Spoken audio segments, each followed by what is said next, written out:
가을은 사라지고 겨울이 되었습니다. 갑작스러운 기온 변화에 여러분들 건강 유의하시기를 바랍니다. 요즘처럼 여러 가지 문제로 우리가 살기가 쉽지 않은 때도 별로 없었던 것 같습니다. 코로나19로 인해서 마스크를 쓰고 살아야 하는 불편함은 말할 것도 없거니와 또 보고 싶은 사람, 만나고 싶은 사람과 자유롭게 만날 수도 없는 상황, 그런 일들로 인해서 경제적으로는 상당히 또 어려움을 겪고 있습니다. 이럴 때 저와 여러분에게 정말로 필요한 것이 과연 무엇이겠습니까? 좌절하고 낙심할 수밖에 없는 이때에 저와 여러분에게 참된 희망, 참된 소망은 무엇이겠습니까? 어떤 사람은 돈만 있으면 된다라고 말하기도 합니다. 어떤 사람은 권력만 있으면 된다라고 말을 하기도 합니다. 어떤 사람은 보이지 않는 어떤 영적인 힘을 의지해야 된다라고 말을 합니다. 여러분에게 필요한 것은 물질입니까? 아니면 권세입니까? 아니면 보이지 않는 어떤 천사의 도움이라도 필요한 것입니까? 골로새서는 로마 감옥에 갇혀 있었던 사도 바울을 통하여서 하나님이 1차적으로는 당시 골로새 교회 성도들에게, 그리고 2차적으로는 장차 믿는 모든 믿음의 성도들에게 이제 주신 은혜의 말씀입니다. 골로새 교회는 사도 바울이 에베소에서 사역할 때 가르침을 받았던 제자 에바브라에 의해서 전해진 복음을 듣고 믿는 성도들이 모여 예배드리는 신앙 공동체였습니다. 그때나 이때나 교회가 아무런 문제가 없이 든든히 세워지고 평안하면 참 얼마나 좋겠습니까? 그러나 당시에도 성도들을 미혹하는 거짓 철학과 율법주의와 천사 숭배 사상과 혹은 금욕주의, 그리고 로마의 황제를 숭배해야 된다는 그런 황제 숭배 강요 등으로 인하여 교회는 많은 어려움, 즉 핍박과 시련을 겪어야만 했던 것입니다. 당시 그들은 로마의 식민지 하에 있었기 때문에 정치적으로는 로마의 황제가 그들의 주인이었습니다. 경제적으로 아주 어려운 상황 가운데서 그들은 때로는 물질이 그들의 삶의 주인 역할도 했습니다. 심지어는 거짓 교사들의 헛된 철학에 속아서 천사를 주인으로 섬기며 숭배하는 사람들도 있었던 것입니다. 이렇게 무엇을 믿고 무엇을 의지해야 될지 혼란스러워하는 상황 속에서 하나님은 예수 그리스도만이 우리의 참 주인이시고 우리의 참된 소망이라고 하는 사실을 사도 바울을 통해서 말씀해 주시고 있는 것입니다.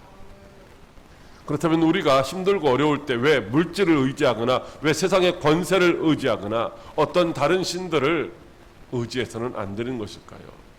왜 예수 그리스도만이 우리의 믿음의 주요 참 소망이 되시는 것일까요? 첫째로 예수 그리스도만이 구속주라고 하십니다. 골로새서 1장 13절로 14절 말씀입니다. 그가 우리를 흑암의 권세에서 건져내사 그의 사랑의 아들의 나라로 옮기셨으니 그 아들 안에서 우리가 속량 곧 제사함을 얻었도다. 아멘. 하나님이 말씀하시기를 우리가 예전에는 다 흑암의 권세 아래 있었다라고 말씀하시고 있습니다. 밝은 대낮이나 혹은 이렇게 전깃불이 들어와 있는 상태에서 갑자기 캄캄해지면 어떻습니까? 앞을 분간할 수도 없고 무엇을 어떻게 해야 될지 참으로 답답하지 않겠습니까? 우리의 삶이 과거에 그랬다는 것이죠. 에베소서 2장 2절로 3절 말씀에 그때 너희는 그 가운데서 행하여 이 세상 풍조를 따르고 공중의 권세를 잡은 자를 따랐으니 곧 지금 불순종의 아들들 가운데서 역사하는 영이라. 전에는 우리도 다 그 가운데서 우리 육체의 욕심을 따라 지내며 육체와 마음이 원하는 것을 하여 다른 이들과 같이 본질상 진노의 자녀였다라고 말씀하시고 있습니다.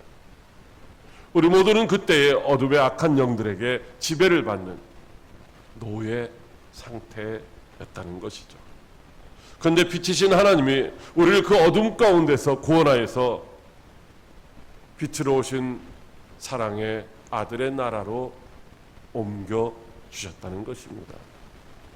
노예 생활하던 이스라엘 백성들을 그 애굽 땅에서 구원해서 약속의 땅 가나안으로 옮겨 주셨던 것처럼 오늘 저와 여러분들이 사단의 노예로 살던 우리를 그리스도 안에서 참 자유를 누리는 영생의 소망을 가지고 살아가는 그런 하나님의 백성으로 만들어 주셨다는 것입니다. 하나님이 우리를 어떻게 그 죄와 사망에서 구원해서 우리에게 자유와 생명을 주셨습니까? 그것은 하나님의 아들 예수 그리스도 안에서 속량 곧 제사함의 은혜를 베풀어 주신 것입니다. 여러분, 속량이라고 하는 말은 바로 노예를 자유롭게 하기 위하여 그 노예의 값을 치르는 속전, 즉 값을 지불했다는 말입니다. 다시 말해서 죄와 사망의 어둠 가운데서 신음하는 우리들을 구원하여 예수 그리스도의 나라로, 그 영광스러운 나라로 옮기시기 위해서 아들이신 예수님께서 십자가에 못 박히시고 흘리신 그 피로 값을 치르시고 우리를 죄와 사망에서 구원하셨다는 말씀이죠. 그 결과 우리는 흑암의 권세에서 벗어나서 빛의 아들의 나라에 머물게 된 것입니다. 로마서 8장 1절로 2절에 그러므로 이제 그리스도 예수 안에 있는 자에게는 결코 정죄함이 없나니 이는 그리스도 예수 안에 있는 생명의 성령의 법이 죄와 사망의 법에서 너를 해방하였음이라고 말씀하시고 있습니다. 예수 그리스도의 십자가 대속의 은혜로 어둠 가운데 있었던 우리가 빛 가운데로 옮겨졌고 마귀의 자식이었던 우리가 하나님의 자녀가 되었으며 죄인이었던 우리가 의인이 되었고 지옥 갈 우리가 천국 백성이 된 줄로 믿으시기 바랍니다. 둘째로 예수 그리스도만이 창조주라고 하십니다.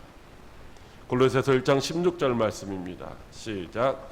만물이 그에게서 창조되되 하늘과 땅에서 보이는 것들과 보이지 않는 것들과 혹은 왕권들이나 주권들이나 통치자들이나 권세들이나 만물이 다 그로 말미암고 그를 위하여 창조되었고. 아멘. 이 세상에 존재하는 모든 것들, 그 어느 것 하나 우연히 거기에 있는 것은 하나도 없습니다.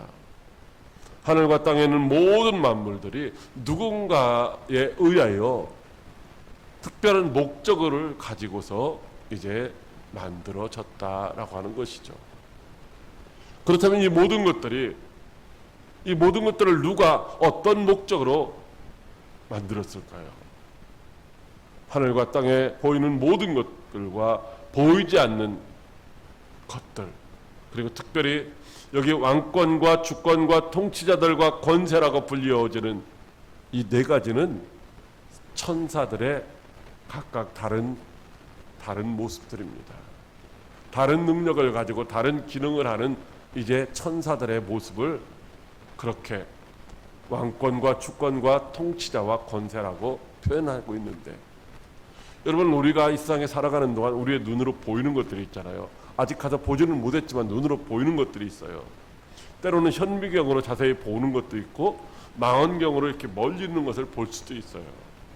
그러나 보이지 않는 것들도 이 세상에 존재하는 것이죠. 물론 보이지 않는 이런 천사와 같은 영들도 존재를 하게 되는 것입니다. 그렇다면 이 모든 것들을 누가 만들었다고요? 바로 주님이 만드신 줄로 믿으시기 바랍니다. 왜 만드셨습니까? 하나님께 영광과 존귀와 찬양을 돌리게 하기 위함이라고 말씀하시고 있습니다.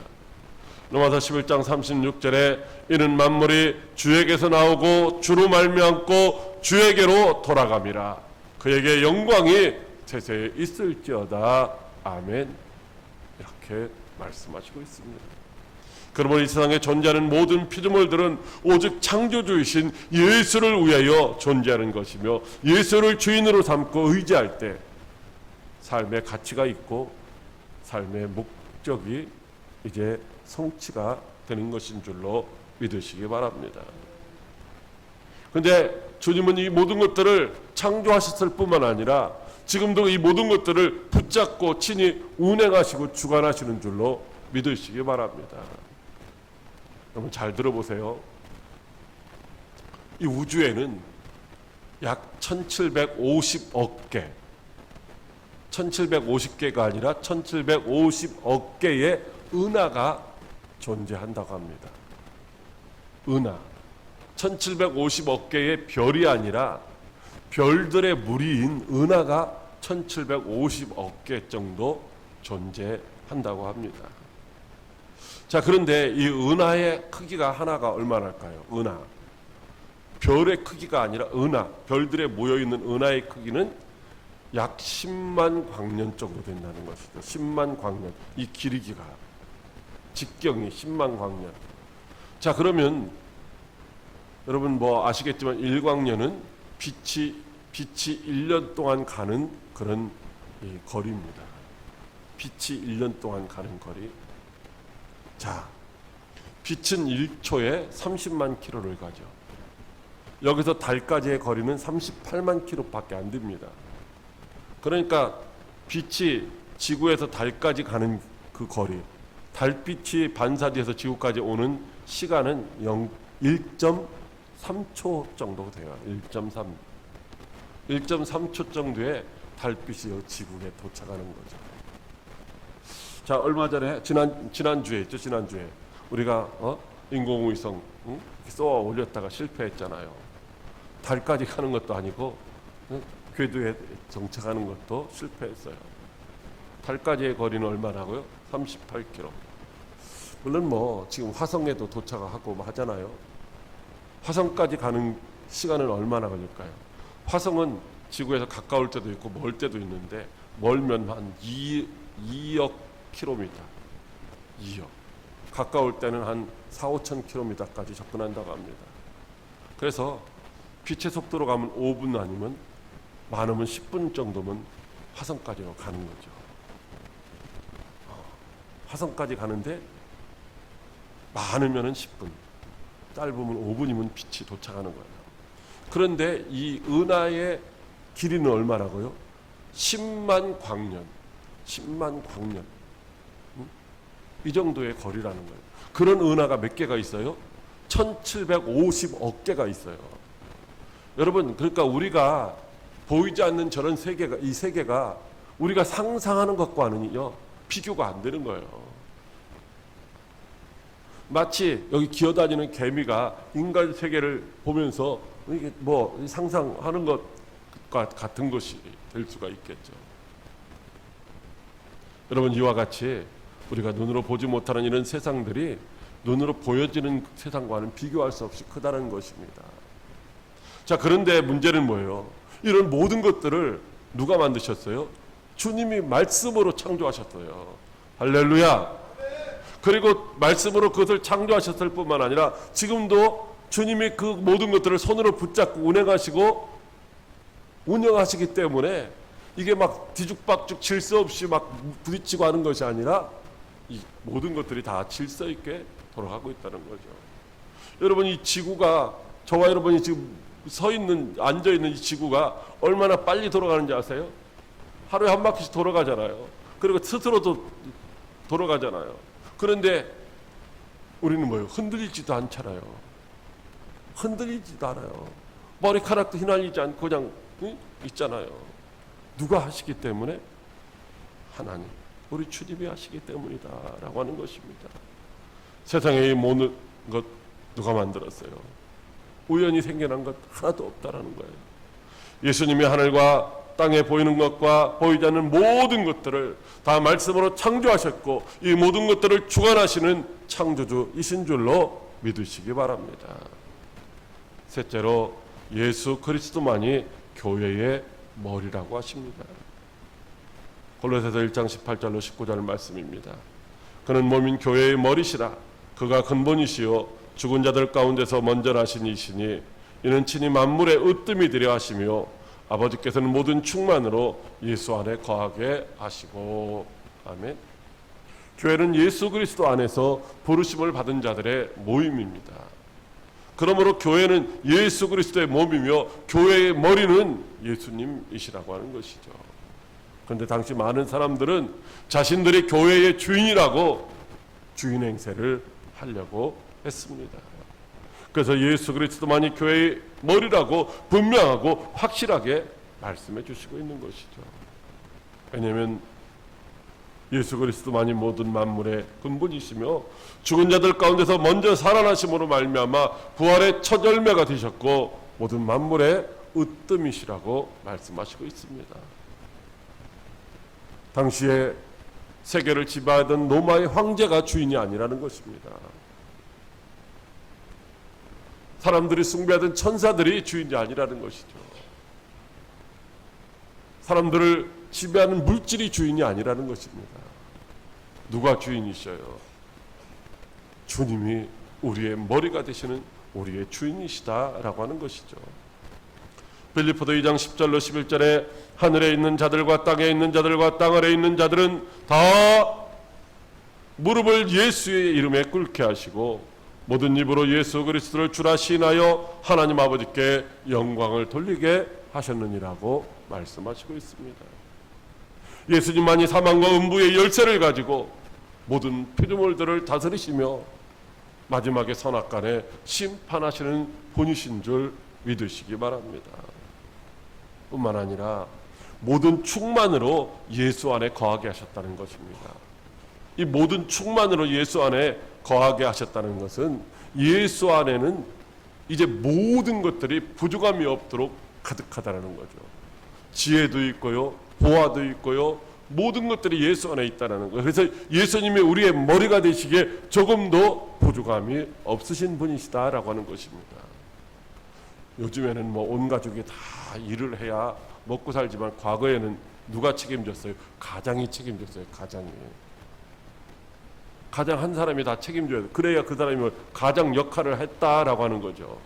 그걸 못하면 가장 노릇 못한다라는 거예요. 그러니까 예수님이 우리의 머리가 되신다는 것은 예수님이 우리의 모든 필요를 공급하시기에 조금도 부족함이 없으신 분이시다라고 하는 줄로 믿으시기 바랍니다. 골로새서 2장 8절로 9절에 그 안에 신성의 모든 충만이 육체로 거하시고 너희도 그 안에서 충만해졌으니 그는 모든 통치자와 권세의 머리시라고 말씀하시고 있습니다. 모든 통치자와 권세의 머리신 예수님 안에는 우리를 죄와 사망에서, 우리를 어떤 질병에서, 우리를 어떤 고통에서 어디서든 우리를 구원하시기에 조금도 부족함이 없는 하나님의 권능과 영광과 지혜가 충만하신 줄로 믿으시기 바랍니다. 사도행전 4장 12절에 다른 이로서는 구원을 받을 수 없나니 천하 사람 중에 구원받을 만한 다른 이름을 우리에게 주신 일이 없음이라고 분명하게 말씀하시고 있습니다.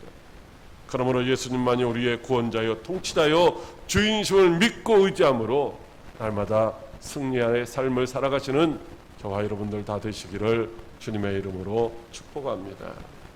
넷째로 예수 그리스도만이 화평의 주라고 하십니다.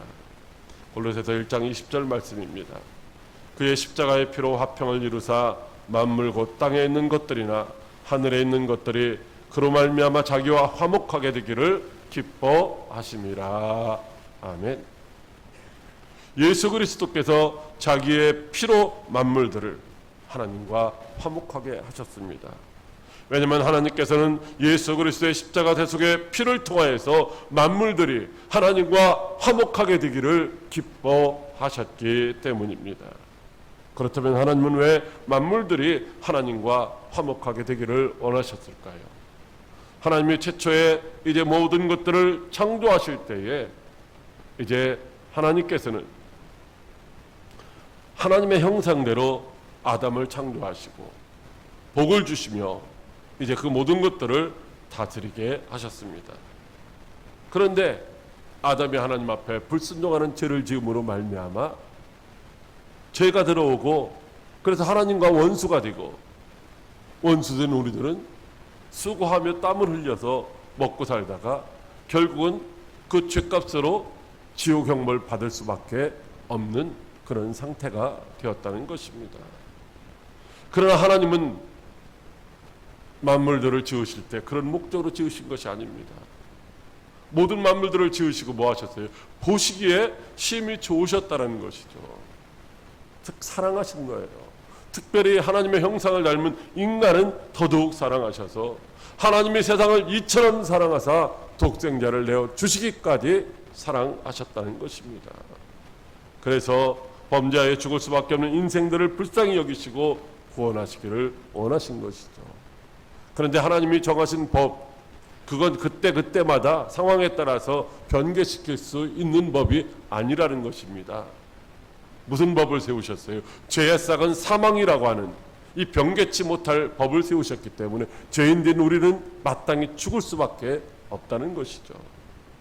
그래서 이제 구약시대 사람들이 어떻게 살았습니까? 죄 없는 소나 양이나 염소가 수없이 죽어서 피를 흘렸지만, 그러나 그 피로 그들의 죄를 완전히 해결할 수는 없었던 것이죠. 그래서 흠도 없고 점도 없으신 하나님이 친히 하늘 영광 보좌를 버리시고 낮고 찬한 인간의 모습으로 찾아오셔서 십자가에서 자기를 내어주시는 어린 양이 되어주셔서 이제 흘리신 그 피로 우리의 모든 죄와 허물의 값을 치르시고 우리를 죄와 사망에서 구원해 주신 줄로 믿으시기 바랍니다.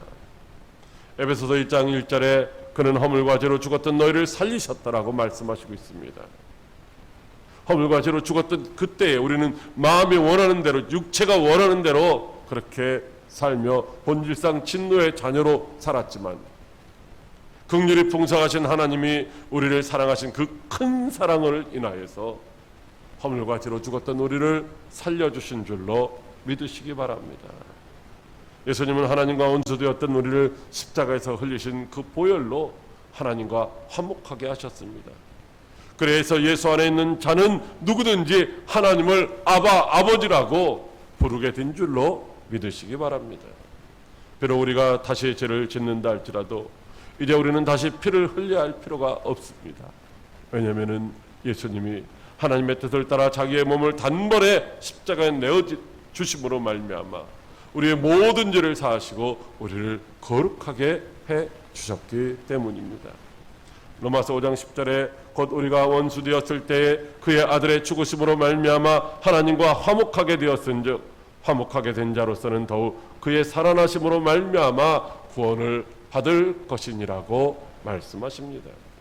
예수님이 원수된 것을 십자가로 소멸하시고 하나님과 화목하게 하셨습니다. 예수님이 십자가에서 이루신 그 화목은 조금도 부족함이 없는 완전한 것이기 때문에 우리가 하나님 앞에 설 때에 무엇인가 우리가 어떻게 잘해야 되는 것이 아니라 주님의 십자가 대속의 은혜, 그것으로 충분한 줄로 믿으시기 바랍니다. 그래서 이제 주님의 그 은혜로 말미암아 거룩하고 흠이 없고 책망할 것이 없는 하나님의 자녀로 하나님 앞에 오늘도 당당히 나와서 하나님을 아버지라 부르며 예배하고 있는 줄로 믿으시기 바랍니다. 예수님만이 하나님과 원수되었던 우리를 화목하게 하시는 분이십니다. 많은 소와 양이 인간의 죄를 대신하여 피를 흘렸지만 하나님과 완전하게 화목하게 할 수는 없었던 것입니다. 예수님이 하나님과 원수되었던 우리를 위하여 흘리신 그 십자가의 보혈, 우리를 모든 죄와 사망에서 구원하시는 완전한 화목의 제물이 되어 주신 것입니다. 사랑하는 광역교회 성도 여러분, 하나님은 풍성하신 긍휼과 큰 사랑으로 우리를 구원하셨습니다. 하나님의 큰 사랑과 독생자 예수 그리스도의 십자가 대속의 은혜로 우리 가운데 찾아오셨습니다. 예수님의 십자가 보혈은 우리를 거룩하고 흠없고 책망할 것이 없는 자로 세우시기에 조금도 부족함이 없는 것입니다. 그 결과 저와 여러분이 원수되었던 하나님 앞에서 화목하게 되었고 하나님을 아버지라 부르며 필요한 것들을 이제 공급해 달라고 기도할 수 있게 된 줄로 믿으시기 바랍니다. 이 모든 것은 하나님의 큰 사랑과 예수 그리스도의 대속의 은혜인 것입니다. 그리고 주님은 오늘도 우리에게 이 복된 소식을 듣지 못하는 자들에게 증거하라고 말씀하시고 있습니다. 그렇다고 누구나 다 구원받고 천국에 갈 수 있는 것은 아닙니다. 우리에게 반드시 있어야 될 두 가지, 하나는 믿음이고 하나는 소망인 것입니다. 여러분, 믿음의 길을 가는 동안에 그 길이 결코 평탄치는 않습니다. 쉽게 도착하는 것도 아닙니다. 환난 중에도 고난 중에도 인내하면서 믿음을 지켜야 되는데 뭐가 필요합니까? 소망이 있어야 된다는 것입니다. 소망이 없으면 믿음의 길에서 인내할 수가 없다는 것이죠. 어떤 믿음입니까? 우리가 환난과 시련 가운데 있다 할지라도 세상의 권력이나 물질이나 다른 어떤 영들을 의지하는 것이 아니라 오직 창조주시오, 오직 구원주시오, 우리의 머리가 되셔서 우리에게 십자가 대속의 은혜로 하나님과 화목하게 하시는 구세주 예수 그리스도, 그분만을 확고하게 믿는 믿음의 터 위에서 한 번만이 아니라 잠시 잠깐뿐만이 아니라 영원히 계속해서 머물러 있어야 하는 줄로 믿으시기 바랍니다. 그리하면 장차 우리가 고난과 죽임을 당한다 할지라도 그리스도 예수 안에서 부활과 영생과 천국에서 주님과 함께 영원히 왕노릇할 것이라는 이 소망을 가지고 있을 때 그 믿음을 지킬 수가 있다는 것입니다. 세상이 뭐라고 하든지 환경이 어떠하든지 이 복음을 믿는 믿음 위에 굳게 서서 흔들리지 않는 영생과 천국에 대한 소망으로 인내를 이루며 복음의 증인된 삶을 살아가시는 저와 여러분들이 다 될 수 있기를 주님의 이름으로 축복합니다. 기도하겠습니다.